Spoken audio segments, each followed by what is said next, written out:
all need a reason to wake up. For me, it just took 11,000 volts. I know you're too polite to ask, so I will tell you. One night, sophomore year of college, just back from Thanksgiving holiday, a few of my friends and I were horsing around. We decided to climb atop a parked commuter train. It's just sitting there with the wires that run overhead. Somehow that seemed like a great idea at the time. We'd certainly done stupider things.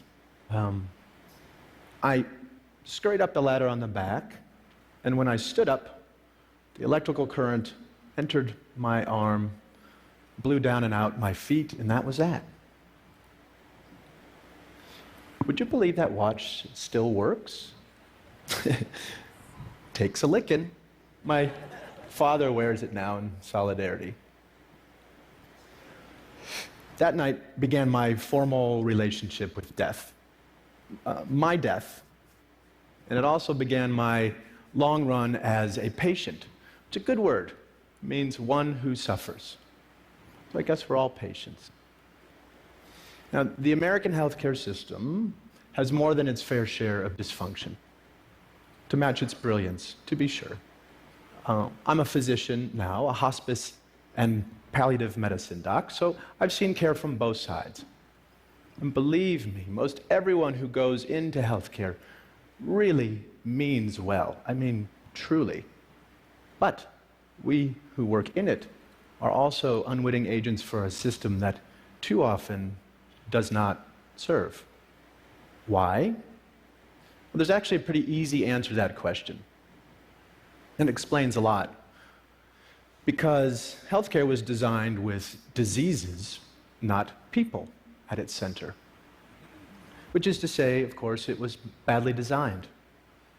And nowhere are the effects of bad design more heartbreaking or the opportunity for good design more compelling than at the end of life, where things are so distilled and concentrated. There's no do-overs. My purpose today is to reach out across disciplines and invite design thinking into this big conversation. That is, to bring intention and creativity to the experience of dying. We have a monumental opportunity in front of us before a universal, one of the few universal issues, as individuals as well as a civil society, to rethink and redesign how it is we die. So, let's begin at the end. For most people, the scariest thing about death isn't being dead, it's dying, suffering. It's a key distinction. And to get underneath this, it can be very helpful to tease out suffering which is necessary, as it is, from suffering we can change. The former is a natural, essential part of life, part of the deal. And to this we are called to make space, adjust, grow. It can be really good to realize forces larger than ourselves. They bring proportionality, like a cosmic right-sizing. After my limbs were gone, that loss, for example, became fact, fixed, necessarily part of my life. And I learned I could no more reject this fact than reject myself. Took me a while, but I'd learned it eventually. Now, another great thing about necessary suffering is that it is the very thing that unites caregiver and care receiver, human beings. This, we are finally realizing, is where healing happens. Yes, compassion. Literally, as we learned yesterday, suffering together. Now, on the systems side, on the other hand, so much of the suffering is unnecessary, invented, serves no good purpose. But the good news is, since this brand of suffering is made up, well, we can change it. how we die is indeed something we can affect. Now, making the system sensitive to this fundamental distinction between necessary and unnecessary suffering gives us our first of 3 design cues for the day. After all, our role as caregivers, as people who care, is to relieve suffering, not add to the pile. True to the tenets of palliative care, I function as something of a reflective advocate as much as a prescribing physician. Quick aside, palliative care, very important field, but poorly understood. While it includes, it is not limited to end-of-life care. It is not limited to hospice. It's simply about comfort and living well at any stage. Okay, so please know that you don't have to be dying anytime soon to benefit from palliative care. Now, let me introduce you to Frank. He sort of makes this point. I've been seeing Frank now for years. He's living with advancing prostate cancer on top of long-standing HIV. We work on his bone pain and his fatigue, but most of the time we spend thinking out loud together about his life, really about our lives. In this way, Frank grieves. In this way, he keeps up with his losses as they roll in, so that he's ready to take in the next moment. Loss is one thing, but regret quite another. So Frank has always been an adventurer. Looks like something out of a Norman Rockwell painting, and no fan of regret. So it wasn't surprising when he came into clinic one day saying he wanted to raft down the Colorado River. Was this a good idea? With all the risks to his safety and his health, some would say no, many did, but he went for it while he still could. And it was a glorious, marvelous trip. Freezing water, blistering dry heat, scorpions, snakes, wildlife howling off the flaming walls of the Grand Canyon. All the glorious side of the world beyond our control. Now, Frank's decision, while maybe dramatic, is exactly the kind so many of us would make if we only had the support to figure out what is best for ourselves over time. So much of what we're talking about today is a shift in perspective. After my accident, when I went back to college, I changed my major to art history. Studying visual art, I figured I'd learn something about how to see. A really potent lesson for a kid who couldn't change so much of what he was seeing. Perspective, that kind of alchemy we humans get to play with, turning anguish into a flower. Flash forward, now I work at an amazing place in San Francisco called the Zen Hospice Project, where we have a little ritual that helps with this shift in perspective. When one of our residents dies, the mortuary men come, and as we're wheeling the body out through the garden, heading for the gate, we pause. Anyone who wants. Fellow residents, family, nurses, volunteers, the hearse drivers too now. Share a story or a song or silence as we sprinkle the body with flower petals. It takes a few minutes. It's a sweet, simple parting image to usher in grief with warmth rather than repugnance. Contrast that with the typical experience in the hospital setting. Much like this, floodlit room lined with tubes and beeping machines and blinking lights that don't stop even when the patient's life has. Cleaning crew swoops in, the body's whisked away. It feels as though that person had never really existed. Well-intended, of course, in the name of sterility, but hospitals tend to assault our senses. And the most we might hope for within those walls is numbness. Anesthetic. Literally the opposite of aesthetic. I revere hospitals for what they can do. I am alive because of them. But we ask too much of our hospitals. They are places for acute trauma and treatable illness. They're no place to live and die. That's not what they were designed for. Now, mind you, I'm not giving up on the notion that our institutions can become more humane. Beauty can be found anywhere. I spent a few months in a burn unit at St. Barnabas Hospital in Livingston, New Jersey, where I got really great care at every turn, including good palliative care for my pain. And one night, it began to snow outside. I remember my nurses complaining about driving through it. And there was no window in my room, but it was great to just imagine it coming down all sticky. Next day, one of my nurses smuggled in a snowball for me. She brought it into the unit. I cannot tell you the rapture I felt holding it in my hand. And the coldness dripping onto my burning skin, the miracle of it all, the fascination as I watched it melt and turn into water. In that moment, just being any part of this planet in this universe mattered more to me than whether I lived or died. That little snowball packed all the inspiration I needed to both try to live and be okay if I did not.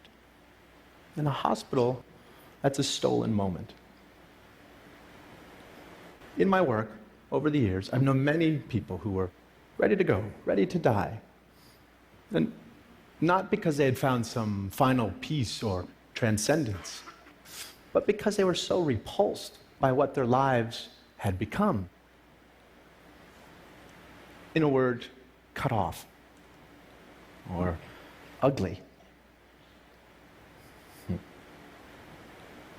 There are already record numbers of us living with chronic and terminal illness and into ever older age.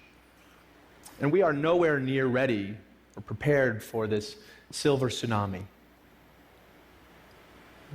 We need an infrastructure dynamic enough to handle these seismic shifts in our population. Now is a time to create something new, something vital. I know we can because we have to. The alternative is just unacceptable. And the key ingredients are known: policy, education and training, systems, bricks and mortar.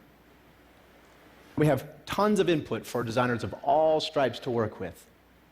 We know, for example, from research, what's most important to people who are closer to death: comfort, feeling unburdened, and unburdening to those they love, existential peace, and a sense of wonderment and spirituality. Over Zen Hospice's nearly 30 years, we've learned much more from our residents in subtle detail. Little things aren't so little. Take Jeanette. She finds it harder to breathe one day to the next due to ALS. Well, guess what? She wants to start smoking again. And French cigarettes, if you please. Not out of some self-destructive bent, but to feel her lungs filled while she has them. Priorities change. Or Kate. She just wants to know her dog Austin is lying at the foot of her bed, his cold muzzle against her dry skin. Instead of more chemotherapy coursing through her veins, she's done that. Sensuous, aesthetic gratification, where in a moment, in an instant, we are rewarded for just being. So much of it comes down to loving our time by way of the senses, by way of the body, the very thing doing the living and the dying. Probably the most poignant room in a Zen Hospice guest house is our kitchen, which is a little strange when you realize that so many of our residents can eat very little, if anything at all, but we realize we are providing sustenance on several levels: smell, the symbolic plane.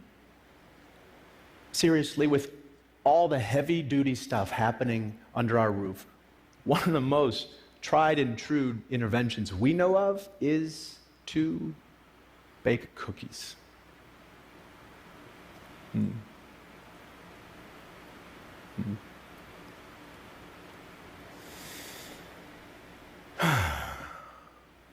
As long as we have our senses, even just one, we have at least the possibility of accessing what makes us feel human, connected.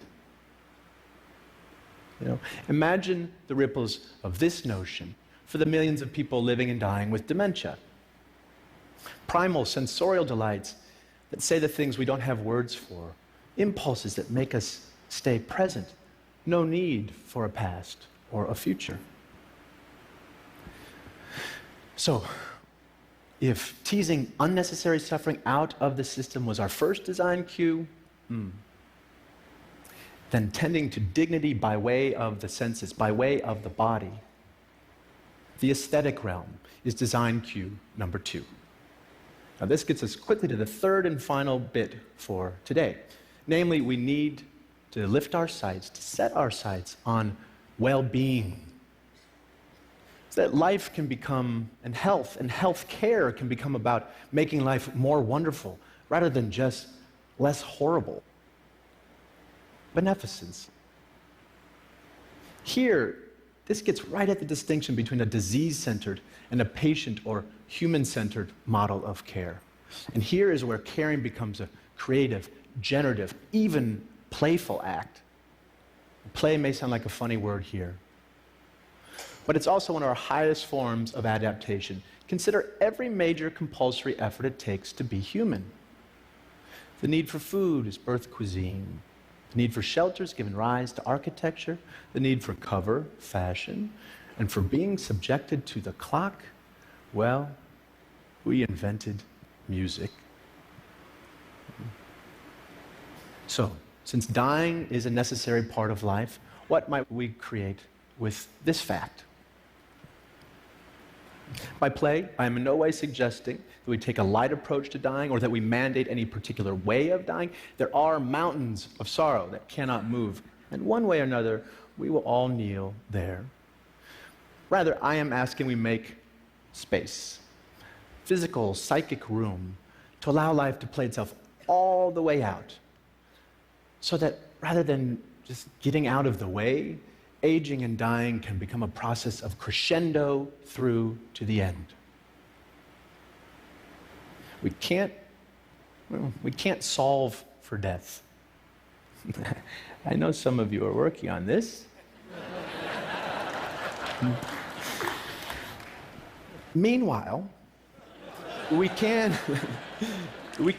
design towards it. Now, parts of me died early on, and that's something we can all say one way or another. And I got to redesign my life around this fact, and I tell you, it has been a liberation to realize you can always find a shock of beauty or meaning in what life you have left. Like that snowball, lasting for a perfect moment, all the while melting away. If we love such moments ferociously, then maybe we can learn to live well, not in spite of death, but because of it. Let death be what takes us, not